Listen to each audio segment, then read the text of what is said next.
Welcome to the Build Your Private Practice podcast, a space for Canadian therapists who want to support others, make an impact, and build a sustainable practice that works for them too. I'm your host, Leanne Wood, a registered psychotherapist, group practice owner, and business mentor, and I'm here to help you build a private practice that allows you to keep doing the work you love without burning out. Because the people who need your help the most are counting on you, and you deserve a practice that supports you while you support them. Let's dive in. Hello, and welcome to the Build Your Private Practice podcast. I'm your host, Leanne Wood, and in today's episode, we're diving into how to wrap up your private practice for the year with confidence, clarity, and a whole lot less stress. Whether you're heading into a holiday break or already dreaming about what you want 2026 to look like, this episode will guide you through the exact steps that I take and that we teach inside Build Your Private Practice programs to close out the year smoothly and start the next one strong. Now, before we jump into actual tasks, I want to take a moment to talk about why year-end preparation is so important. Because running a private practice is about more than just seeing clients. You're running a business, and how you close out one year can directly impact how you step into the next.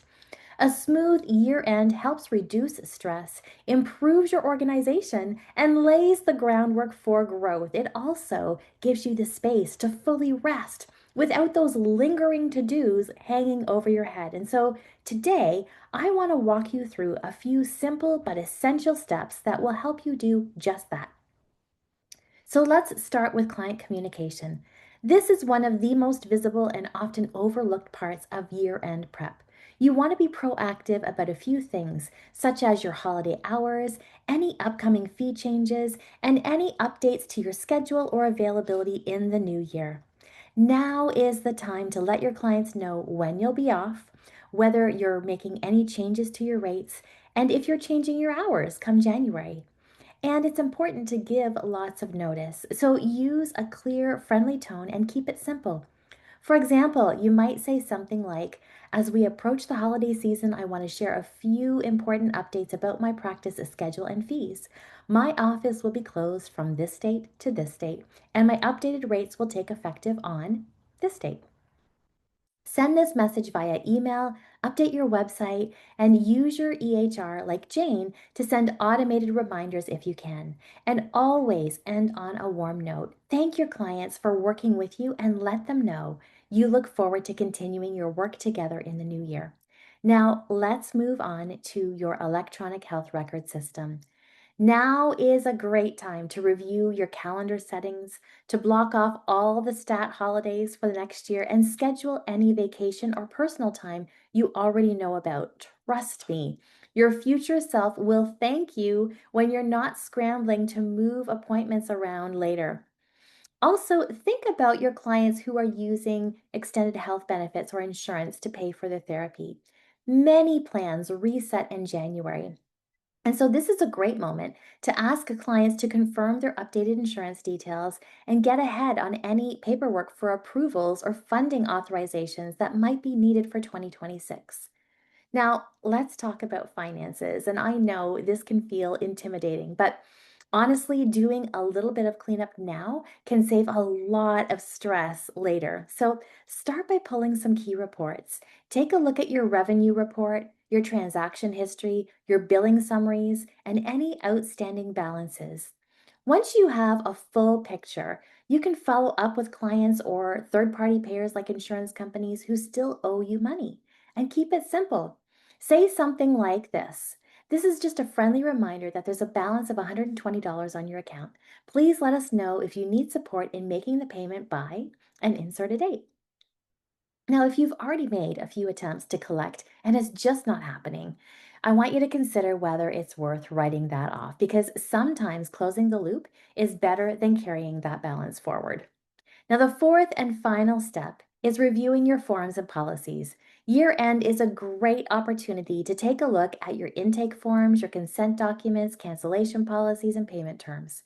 Ask yourself questions like, do these still reflect how I want to run my practice? Are there any changes that I need to make or want to make legally, logistically, or even just based on how I want things to feel? Also, take time to reflect on any feedback or repeated questions you've received from clients. If people keep asking for clarification on a certain policy, that might be a sign that it needs to be rewritten or expanded. Now, once you make your updates, make sure to let your clients know and send them the revised versions. If your electronic health record system allows for digital signatures, use that to keep the process smooth and easy for everyone.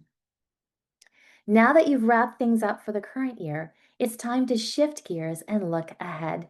And this is where proactive planning comes in because, yes, we want to end the year well, but we also want to start the next year strong. I want you to begin by setting 1 to 3 clear, actionable goals for the new year. And don't just write them down. I want to encourage you to reverse engineer them. Ask yourself what needs to happen each quarter, each month, and each week in order for you to stay on track. The more that you break it down, the more achievable your goals become. I also recommend setting aside time for personal and professional development. We often get so caught up in client work that we forget to work on our practice or on ourselves. Whether it's learning new marketing strategies, creating content, or just carving out time to think and plan, protecting this space in your calendar and schedule matters. And don't forget to schedule your rest, vacations, long weekends, even just unplugged time. If it's not in your schedule, it probably won't happen. And that can lead to feelings of resentment, burnout, especially if you've been in go mode for too long. This is your permission to plan a sustainable year right from the start. Now, finally, take a look at your workflow. Ask yourself if there are places where you can simplify things. Create templates for messages that you send all the time. Automate some reminders. Set up systems that make things easier on your future self because the more streamlined your practice is, the more space you have to serve clients well, to grow your practice, and to rest without guilt. And that's what I want for you. All right, friends, take a breath. You've got this, and you don't have to do it all at once. Choose one area to focus on today and keep coming back to this process when you can. If you've found this episode helpful, I'd love for you to subscribe and leave a review. And if you're looking for tools to make year end even easier, feel free to explore our free and low cost resources online at buildyourprivatepractice.ca. I want to wish you a peaceful close to this year and a grounded, aligned start to the next one.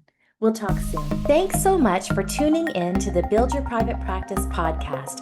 If today's episode resonated with you, I'd love it if you'd subscribe, leave a review, or share it with a fellow Canadian therapist who needs this. And remember, the work you do matters. Keep showing up, keep holding space, and keep building a practice that works for you. If you're looking for practical tools or support to grow your practice with more clarity and confidence, head to buildyourprivatepractice.ca. There's lots waiting for you there. I'll see you next time.